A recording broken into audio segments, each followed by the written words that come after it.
भाग 1 में हमने देखा कि हमने जीवामृत के लिए इनपुट कैसे तैयार किया। आप सभी जानते हैं, जीवामृत एक प्राकृतिक उर्वरक है जो आमतौर पर गाय के गोबर, गोमूत्र, गुड़, आटे और उपजाऊ मिट्टी से बनाया जाता है। ये पोषक तत्वों और लाभकारी जीवाणु से भरपूर है और यह मिट्टी के स्वास्थ्य और उर्वरता में सुधार करने में मदद करता है। कृपया ध्यान दें कि हम उपलब्धता के आधार पर छाछ, EM1 गुड़ भी शामिल करते हैं। इस वीडियो में हम देखेंगे कि उच्च NPK पत्तियों जैसे ग्लिरिसिडिया और मोरिंगा पेड़ की पत्तियों का उपयोग करके जीवामृत के पोषण मूल्यों को कैसे बढ़ाया जाए। ग्लिरिसिडिया की पत्तियां नाइट्रोजन, फास्फोरस और पोटेशियम NPK का एक समृद्ध स्रोत हैं। साथ ही पौधों के लिए अन्य आवश्यक पोषक तत्व भी हैं। ग्लिरिसिडिया पत्तियों का औसत NPK मान नाइट्रोजन 2.4%, फास्फोरस 0.1%, पोटेशियम 1.8%। ग्लिरिसिडिया पत्तियों के अन्य पोषण मूल्य: calcium 1.5%, magnesium 0.5%, sulphur 0.2%, iron 0.1%, manganese 0.05%, zinc 0.05%, तांबा 0.01%, बोरोन 0.01%। आइए मोरिंगा पेड़ की पत्तियों के NPK और अन्य पोषण मूल्यों पर नजर डालें।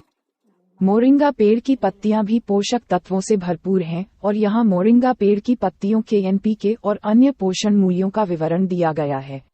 NPK nitrogen 4.8%, phosphorus 0.5%, potassium 1.9%।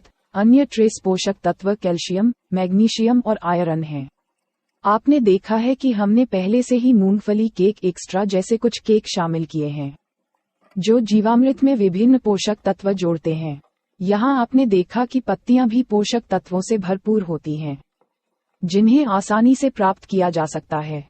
आगे की कठिन प्रक्रिया ये है कि हम जीवामृत को और अधिक बढ़ाने के लिए इनमें से कोई भी पत्ता या इसी तरह के उच्च पोषक तत्व वाले पत्ते क्यों नहीं जोड़ सकते।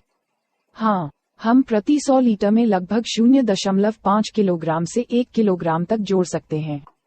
हालांकि यह चिपका हुआ होना चाहिए ताकि यह जल्दी विघटित हो जाए और जीवामृत इकाई को भी अवरुद्ध न करे।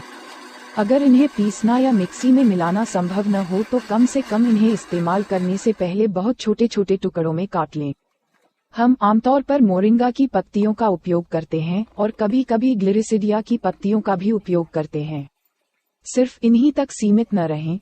यदि कोई खाद्य अपशिष्ट उपलब्ध है जैसे कि रसोई का अपशिष्ट, फलों का अपशिष्ट पदार्थ भी बेहतर परिणामों के लिए जोड़ा जा सकता है। दूसरों पर भरोसा करने के बजाय हमेशा 1 या आधे एकड़ में अपना परीक्षण करना और एक फसल के परिणाम देखना और फिर उपयोग को बढ़ाना बेहतर होता है। हम अगले वीडियो में जीवामृत का विवरण, उपयोग क्यों करें, लाभ क्या हैं, पारंपरिक तैयारी विधि क्या है, लोग क्यों सोचते हैं कि पारंपरिक विधि पक्षपाती है, तकनीकी मुद्दे क्या हैं, देखेंगे।